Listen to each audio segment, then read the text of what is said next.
오늘의 말씀은 역대상 17장 23절에서 24절 말씀입니다.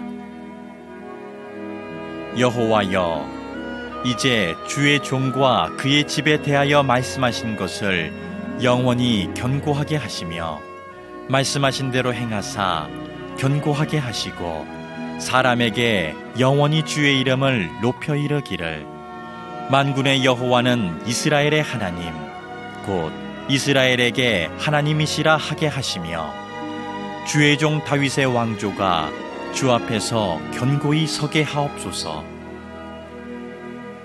아멘.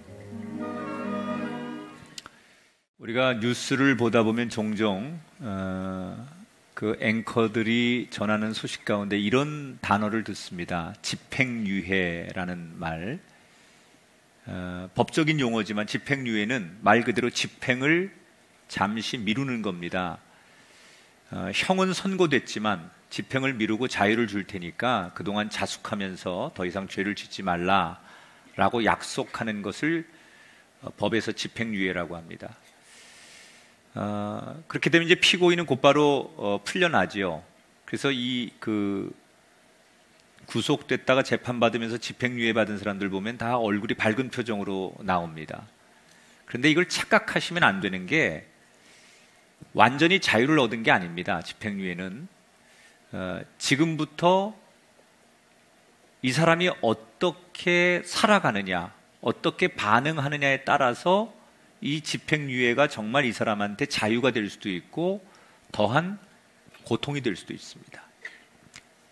집행유예를 받으면 법에서 정한 대로 봉사활동도 하고 또 교육도 받고 매사에 조심해야 됩니다. 그래서 어떤 사람은 약속대로 집행유예 기간에 자숙하고 그런 실수를 반복하지 않는 사람이 있는가 하면 어떤 사람은 그 집행유예 기간을 견디지 못하고 또다시 범죄를 저질러서 더 무거운 형을 받아서 가중처벌을 받고 교도소에 들어가는 분이 있습니다. 사실은 판사가 그 사람한테 기회를 준 거잖아요. 좋은 조건을 제시한 거예요.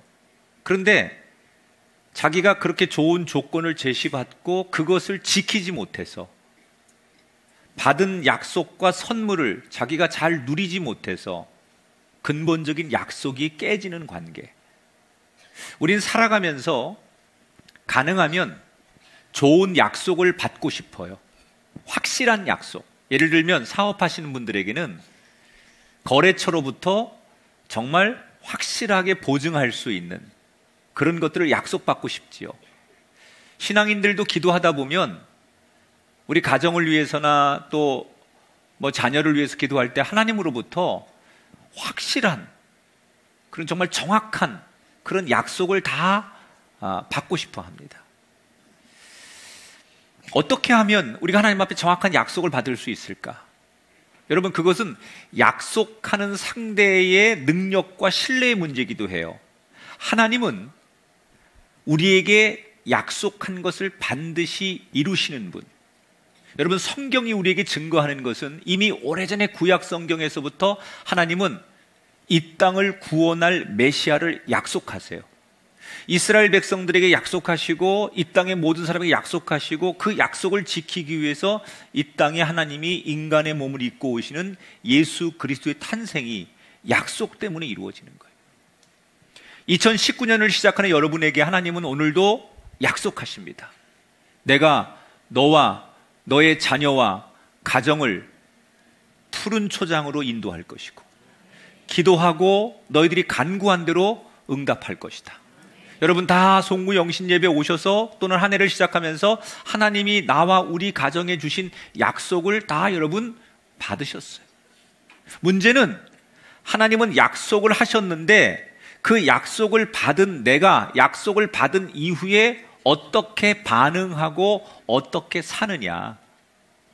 그 약속이 하나님이 지켜지는 것도 중요하지만 그 약속을 받은 내가 약속 받은 이후에 어떻게 반응할 것이냐.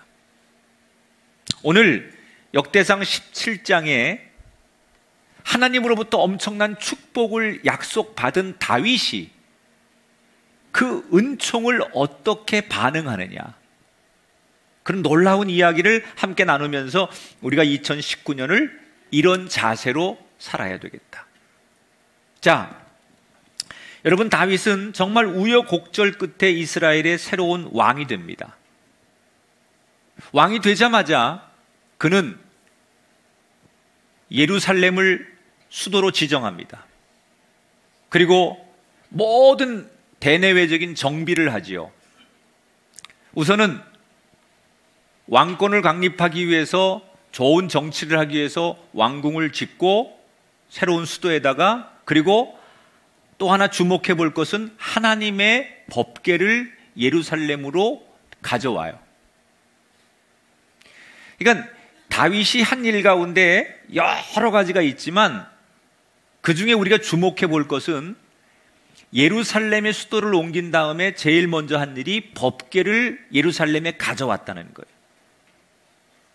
왜 많은 일 가운데 그 법궤를 예루살렘에 가져오는 일을 그의 정치에 생명을 걸고 그렇게 그가 심혈을 기울여서 정치 시작과 함께 했을까?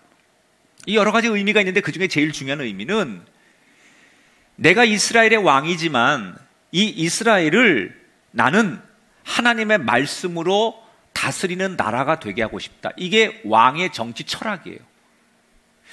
다윗이 2대 왕이고 이스라엘의 1대 왕이 사울이잖아요. 사울도 왕이고 다윗도 왕이에요. 이스라엘 역사에 이제 왕정 정치가 시작되는 건데, 사울 왕이 돼서 다윗과 다른 게 뭐였느냐? 사울은 왕이 되면서 군대를 늘립니다. 성을 쌓습니다. 무기를 개량합니다. 소위 왕권을 강화해서 사람이 다스리는 나라, 군인들이 치리하는 나라, 다시 말하면 내가 왕으로 통치하는 나라, 이게 사울 왕의 정치의 철학이었어요. 그런데 다윗은 자기가 왕이 되자 내가 왕이 아니라 나는 목자일 뿐입니다.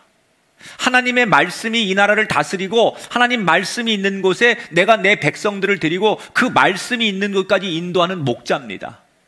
진짜 왕은 하나님이십니다. 그래서 성이, 군인이 다스리는 나라가 아니라 하나님 말씀이 다스리는 나라이기를 원했기 때문에 다윗은 제일 먼저 예루살렘에 하나님의 법궤를 모셔오는 거예요. 여러분, 우리 인생은 사울처럼 내가 노력해서 내가 이루고 내가 성과를 만드는, 사람에게 평가받고 사람의 힘으로 완성하는 그런 나라, 그런 인생, 그런 목표, 그런 성취가 아니라 하나님이 다스리고 하나님이 통치하고 하나님이 이끄시는 그런 한 해가 되기를 축복합니다. 정말 내가 열심히 사는 거 중요합니다. 내가 열심히 노력해서 그 목표를 이루는 거 중요합니다. 그러나 인생에 있어서 지나고 보면 하나님이 다스리고 하나님이 인도해 주시고 하나님이 역사하는 걸 사람은 따라갈 수가 없습니다. 왜 이스라엘의 위대한 왕이 다윗입니까? 내가 통치하는 나라가 아니라 하나님의 말씀이 통치하는 나라이기를 원했기 때문에. 그런 철학을 가진 다윗이 늘 마음속에 항상 죄책감을 가지고 살았어요. 그게 뭐냐? 자기가 거하는 왕궁은 잘 지었는데 하나님의 법궤를 모셔온 이 장소는 너무나 연약했던 거예요. 성막이 너무나 초라한 거예요. 여러분, 법궤라는 게 어떤 겁니까? 모세 시대 때 하나님께서 가나안 땅을 들어가기 위해서 하나님이 너희들과 함께 한다라는 상징으로 주신 게 법궤잖아요. 그래서 이 법궤는 한 곳에 있지 않고 계속 옮겨 다녀요. 그러다 보니까 이 법궤를 모시는 게 잘 지은 건물에 모실 수가 없는 거예요. 항상 이걸 이동하고 다녀야 되니까 그냥 텐트나 박스 같은 데다가 이 법궤를 모시고 다니는 거예요. 그러다 보니까 지금까지 법궤는 계속 이동해 다니느라고 그 법궤를 모신 성막이 텐트나 박스 정도일 수밖에 없었어요. 그런데 이제 예루살렘에 이 법궤를 모셔온 다윗이 자기가 사는 왕궁은 너무 화려하게 잘 졌는데 하나님이 임재하는 곳, 하나님이 계신 이 법궤는 너무나 초라한 거에 대해서 늘 죄책감이 있었어요. 그래서 어느 날 결심합니다. 소위 하나님의 성전, 교회를 내가 잘 져야 되겠다. 그래서 그런 결심을 하고 그가 나단 선지자에게, 지금 말하면 목회자죠, 목회자에게 왕이 자기 계획을 얘기하는 거예요. 선지자요, 내가 하나님의 전을 짓고 싶습니다. 어떻게 생각하시나요? 자, 이렇게 나단 선지자에게 다윗이 자기 계획을 물었다는 건, 이건 신앙적인 교훈이 이런 게 있는 거예요. 내가 아무리 내 생각이 옳고 그게 맞는 것 같아도 과연 하나님도 그렇게 생각하실까? 여러분, 우리가 때때로 이게 많은 사람이 동의하고 상식적으로 맞는 얘기고 윤리적으로 맞는 얘기고 다 맞는 얘기인데 정말 하나님도 나처럼 그렇게 생각하실까라고 묻는 마음이 우리에게 필요한 거예요. 그래서 나단 선지자에게 묻습니다. 그랬더니 나단 선지자가 얼마나 좋은 생각이에요. 그러니까 칭찬하면서 그렇게 하자고. 그리고 나단 선지자가 돌아갑니다. 그런데 이 선지자가 밤에 기도하다가 하나님으로부터 선지자가 음성을 들어요. 무슨 음성을 듣느냐? 다윗이 지으려고 하는 성전 짓지 말라고 해라. 하나님이 거절을 하십니다. 자, 여러분, 황당하지 않습니까? 다윗은 정말 순수한 믿음으로 나쁜 의도 없이 하나님의 성전을 건축하고 싶어 했는데 하나님이 거절을 하셨어요. 왜 하나님은 다윗의 그 순수하고 헌신하려고 하는 마음을 몰라주신 걸까? 왜 안 받아주신 걸까? 하나님을 위해서 왕이 정말 웅장하고 멋있는 성전을 짓겠다고 하는데 왜 하나님이 그 성전을 안 받아주신 걸까? 여기서 우리는 성전의 개념을 다시 한번 정리할 필요가 있어요. 우리들은 흔히 성전은 인간이 만드는 거라고 생각해요. 그건 잘못된 생각입니다. 사람들이 모여서 하나님 앞에 예배드리는 곳이 성전이다. 이건 여러분이 성전에 대한 개념을 잘못 갖는 거예요. 사람들이 많이 모여서 하나님 앞에 예배하는 곳이 교회요 성전이 아니라 성전은 하나님이 임재하고 하나님이 다스리고 하나님이 영광 받으시는 곳, 그게 성전이에요. 아무리 사람들이 많이 모이고 예배에 필요한 좋은 조건들이 다 모였어요. 성가대도 잘하고 훌륭한 사람들이 모이고 아주 강단도 좋고 모든 게 다 갖추어져서 많은 사람이 모일지라도 그곳에 하나님이 임재하지 않으면 그것은 성전이 아니에요. 우리는 성전이 우리가 모여서 하나님을 부르면 성전이라고 생각하는데 아닙니다. 그곳이 어디든 간에 광야이든 빈들이든 어디든 간에 그곳이 하나님이 임재하고 하나님이 다스리고 하나님이 영광 받으시는 곳이 성전이다. 성전의 개념을 사람들이 많이 모여서 하나님을 노래하고 예배하면 그게 교회라고 생각하면 여러분, 인간이 우리가 돈이 있고 열정이 있고 능력이 있으면 얼마든지 하나님의 집을 지을 수 있다고 생각해요. 그런 게 아니라 하나님이 그곳에 계셔야 되고 그곳에 하나님이 역사하셔야 되니까 엄밀히 말하면 성전은 인간이 짓는 게 아니라 하나님만이 지을 수 있는 거예요. 사람이 짓고 싶다고 지을 수 있는 게 아니라 하나님이 허락하셔야만, 하나님이 그곳에 계셔야만 지을 수 있는 게 성전이에요.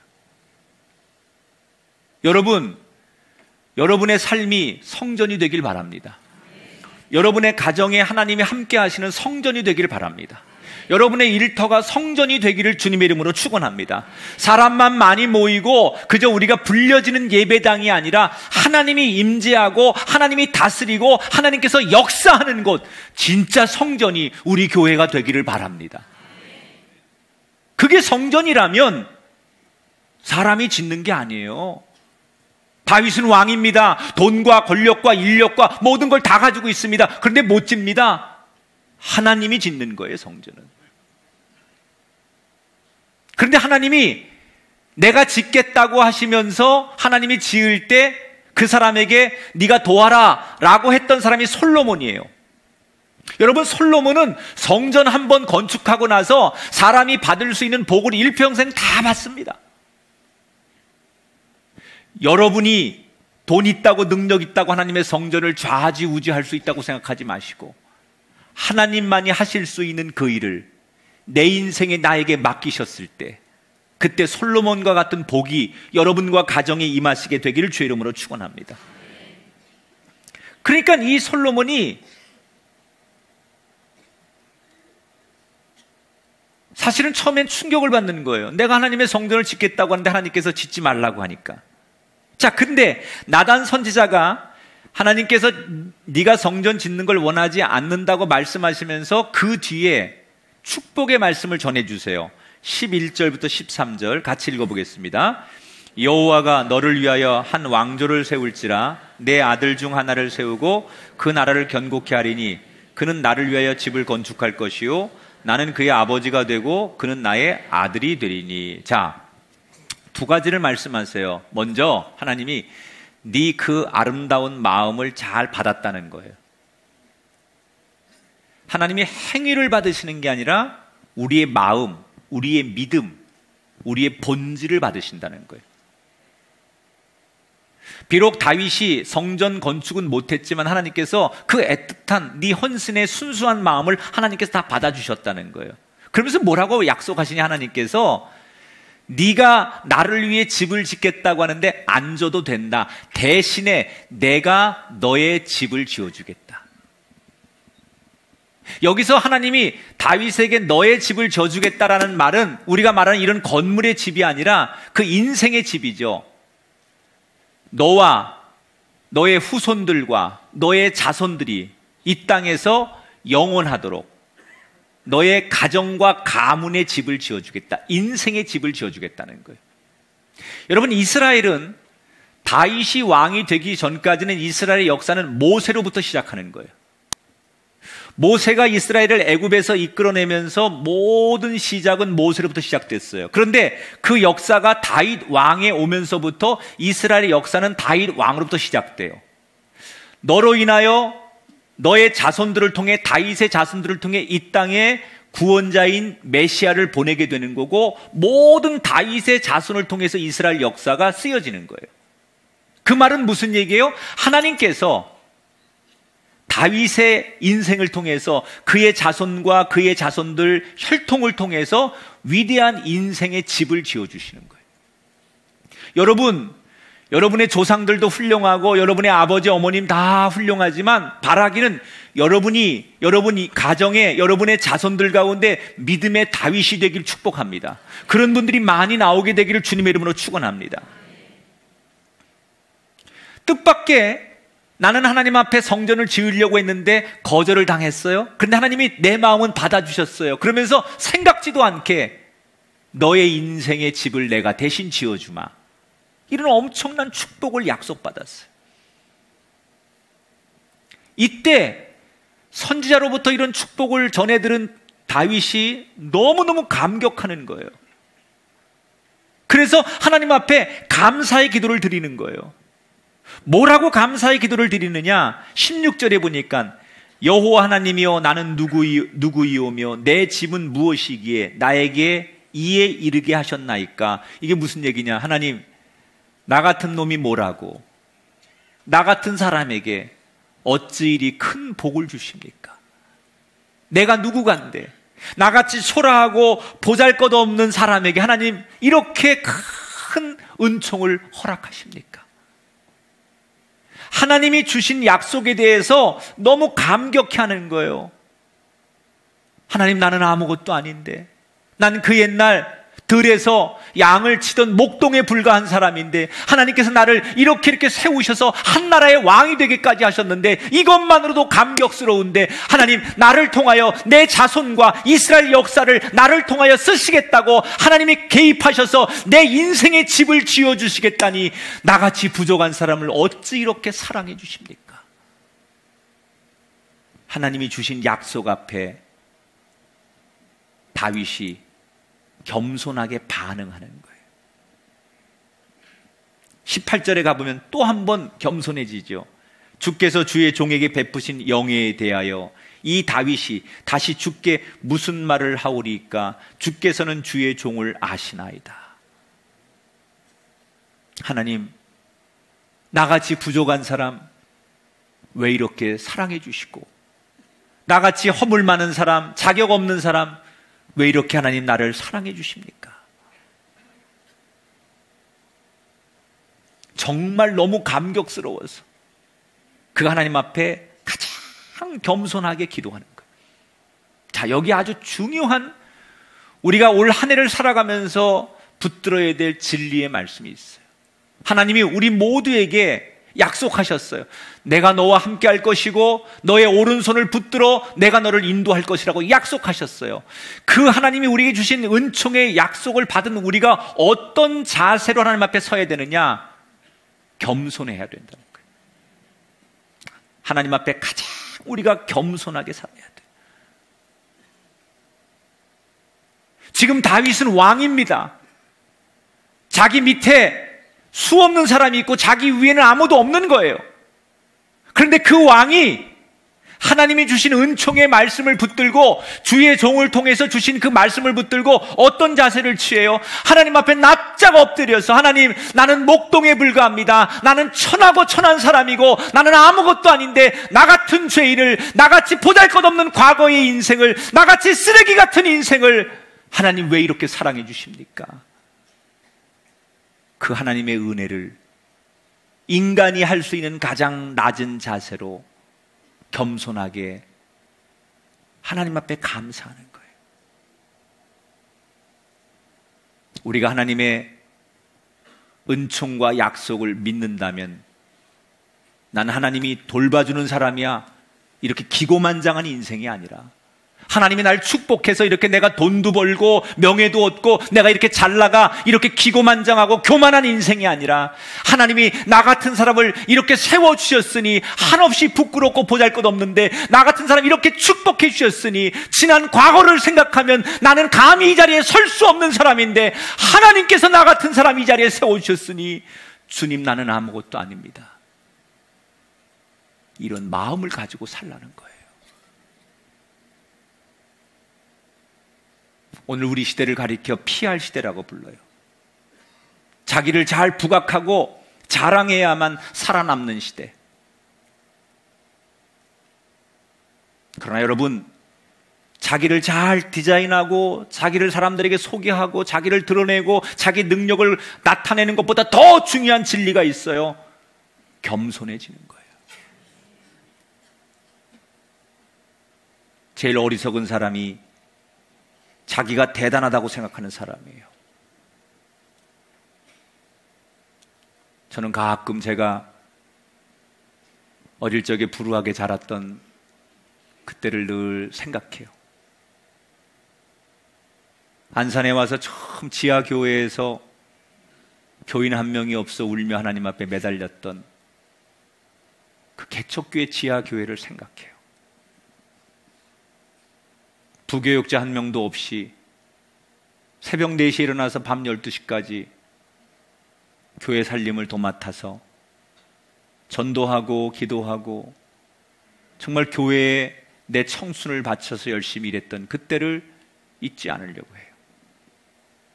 그 밖에도 개인적으로 하나님 앞에 나는 허물 많고 부족한 사람인데 어찌 하나님이 나 같은 사람을 여기까지 인도해 주셨을까? 나같이 한없이 미련하고 부족하고 허물 많은 사람을 이렇게 감독의 자리에 세워주셨을까? 그 은혜를 생각하면 내가 대단하고 잘나서가 아니라 하나님이 날 너무나 사랑하시기 때문에 하나님 앞에 저는 작아질 수밖에 없어요. 여러분, 이게 우리의 마음이 되기를 축복합니다. 여러분, 사람이 단 몇 년만이라도 초심을 잃고 겸손을 잃으면 내 평생에 쌓았던 것들이 무너지는 거예요. 아무리 지금 잘 나가고 있다 할지라도 이 사람이 하나님 앞에 겸손함을 잃으면 아무것도 아니에요. 우리가 하나님 앞에 은총의 약속을 받은 사람들이에요. 어떤 마음으로 살아야 하느냐?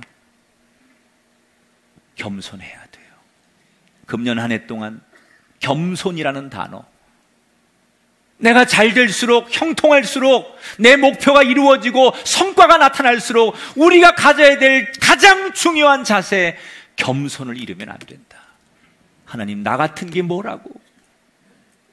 그 작은 것에서 시작한 나를 이렇게 하나님 높여주시고, 이렇게 세워주시고, 이렇게 사람들로 하여금 박수받고 인정받고 평안하게 살도록 인도해 주셨습니까? 내가 뭐라고, 나 같은 출신, 그 가난한 시골집에서 태어난 나 같은 사람을 하나님 여기 세워주셨습니까? 이런 마음으로 더 겸손하셔야 된다는 거예요.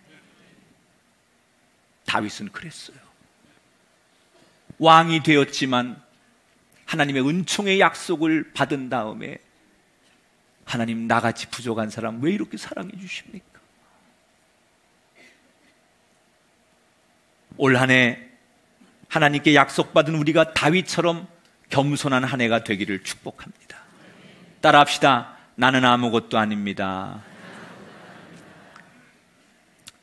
이게 정말 하나님 앞에 우리 일생 동안에 고백돼야 될 내용이에요. 너무 감격스러운 다윗이 하나님, 나는 아무것도 아닙니다, 이렇게 기도하면서 결단하는 거예요. 뭘 결단하냐? 그가 한 가지를 결단해요. 23절 24절 같이 읽습니다. 여호와여, 말씀하신 대로 행하사 사람에게 영원히 주의 이름을 높여 이르기를 만군의 여호와는 하나님이시라 하게 하옵소서. 자, 주님, 사람들이 내가 이룬 성과나 내가 다스리는 나라를 보면서 내가 드러나지 않고 하나님이 드러나게 하옵소서. 나를 통하여 사람들이 나를 보지 않게 하시고 하나님이 보여지게 하옵소서. 이걸 결심하는 거예요. 하나님, 많은 사람들에게 내가 똑똑하고 내가 잘나고 내가 능력 있는 것으로 보여지지 않게 하시고 나를 통하여 하나님이 보여지게 하겠습니다. 이게 다윗의 결단이었어요. 여러분, 우리가 꼭 하나 알아야 될 게 있어요. 하나님이 왜 세상을 창조하시고 왜 나를 이때 지으셔서 지금 이곳에 여기에 보내셨고 왜 나를 이 자리에 앉히셨고 왜 나를 이 사람 앞에 세웠을까? 목적이 있을 거 아니에요. 하나님이 우리에게 그 축복을 주시고 약속을 주셨을 때 목적이 있을 거 아니에요. 왜 다른 사람보다 나를 먼저 구원해서 나를 하나님의 자녀로 삼아서 먼저 구원받게 해서 이렇게 하나님 앞에 감격하고 예배할 수 있는 하나님의 자녀로 먼저 불러주셨을까? 이 세상 많은 사람 가운데 왜 나를 먼저 선택해 주셨을까? 목적이 있을 거 아니에요. 그 목적이 뭐예요? 너를 통하여, 네가 걸어가는 인생길을 통하여 하나님이 보여지게 하는 게 목적이에요. 하나님이 여러분을 높은 자리에 세워주셨고 하나님이 여러분을 사람들에게 인정받게 세워주셨고 하나님이 여러분을 형통하게 하시는 목적은 여러분 잘 되라고 하는 것이 아니라 여러분이 잘 되는 그것을 통해서 하나님이 보여지게 하는 것. 좋은 교인은 어떤 게 좋은 교인이냐? 그 교인을 보면서 사람들이 하나님을 보게 하는 거예요. 저 사람 보니까 하나님이 생각나. 저 사람의 노래를 들으니까 하나님이 보여. 저 목사님의 설교를 들어보니까 하나님이 보이면 좋은 목사죠. 우리의 인생이 이 목적대로 쓰임 받게 되길 축복합니다. 여러분, 혼자 잘 살고 그거 가지고 교만하고 하고 싶은 대로 마음대로 하라고 하나님께서 여러분에게 물질의 축복을 주시고 건강의 복을 주시고 자녀를 형통케 하시는 게 아니에요. 그 자녀가 잘 되게 하고 여러분에게 건강을 주시고 여러분을 다시 회복하게 하시고 물질의 축복을 주신 이유는 그 모든 조건을 통해서 하나님이 보이게 하기 위해서라는 거예요. 하나님이 그렇게 하시는 목적을 잊지 않아야 돼요. 다윗을 잘 되게 하시는 이유, 다윗에게 축복하시는 이유, 그것은 다윗을 통해서 하나님이 드러나고 보여주게 하기 위해서. 정말 인생을 잘 사는 사람은 어떤 사람이냐? 남들보다 앞서가는 게 아니에요. 저 사람 보면 예수 믿고 싶어. 저 사람 보면 하나님 살아계신 것 같아. 저 사람과 대화하다 보면, 저 사람을 만나다 보면 왠지 모르게 겸손해지고 하나님 앞에 나는 죄인인 것 같아. 좋은 부모는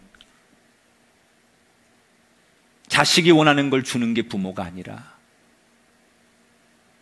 우리 아버지, 우리 어머니 보면 하나님은 살아계신 것 같아. 그게 훌륭한 부모예요. 올 한 해 여러분을 여기 있게 하신 하나님의 진짜 목적을 발견했으면 좋겠어요. 나를 통하여 하나님 드러나게 하시려고. 그래서 여러분에게 엄청난 축복을 주십니다. 사랑하는 여러분, 사울도 왕이었고 다윗도 왕이었습니다. 그러나 두 사람은 달랐어요. 겸손하지 않은 왕, 한없이 겸손했던 왕, 나를 드러내려고 노력했던 사울 왕에 비해서 내가 왕이지만 사람들로 하여금 내가 보여지지 않고 내 뒤에 계신 진짜 하나님을 보여주고 싶었던 다윗의 인생처럼 우리 모든 꿈의 교회 성도들 2019년도는 다윗의 인생길을 함께 걷는 성도들 되기를 축복합니다. 우리는 왕이 되면 안 돼요. 우리는 목자가 되어서 양들을 데리고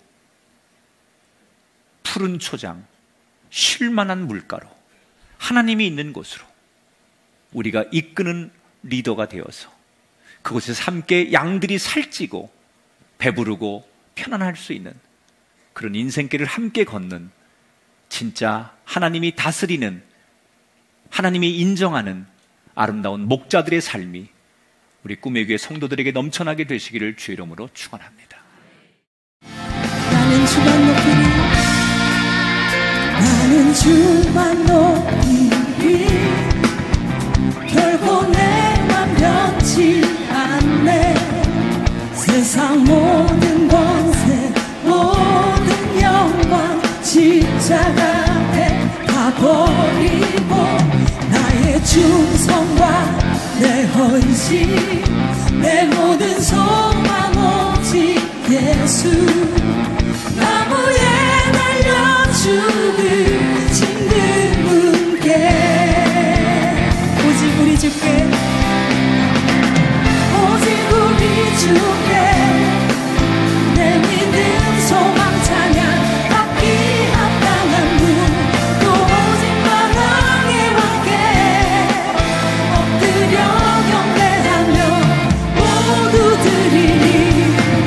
오직 우리 주께 내 믿음 소망 찬양 받기 합당한 분, 또 오직 만왕의 왕께 엎드려 경배하며 모두 드리리. 나를 지으시고 아버지 되시며 나를 구원하사 하늘에 상 주신 오직 우리 주님께 나 찬양하리.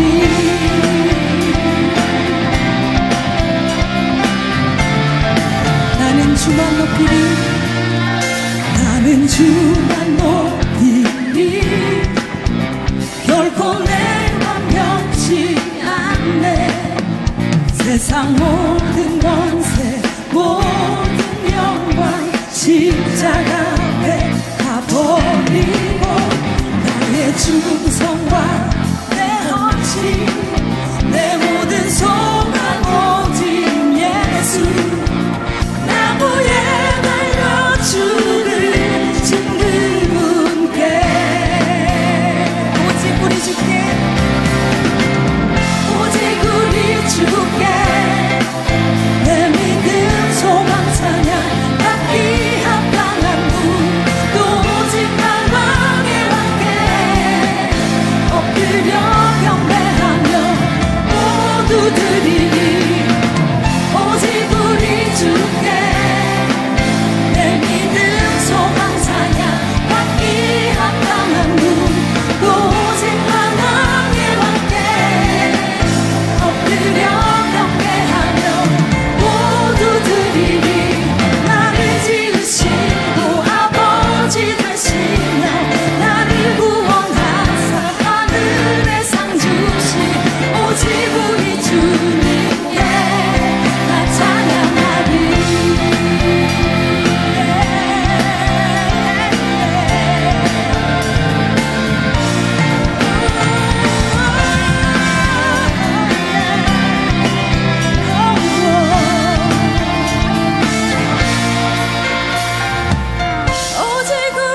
주께 오직 우리 주께 오직 우리 주께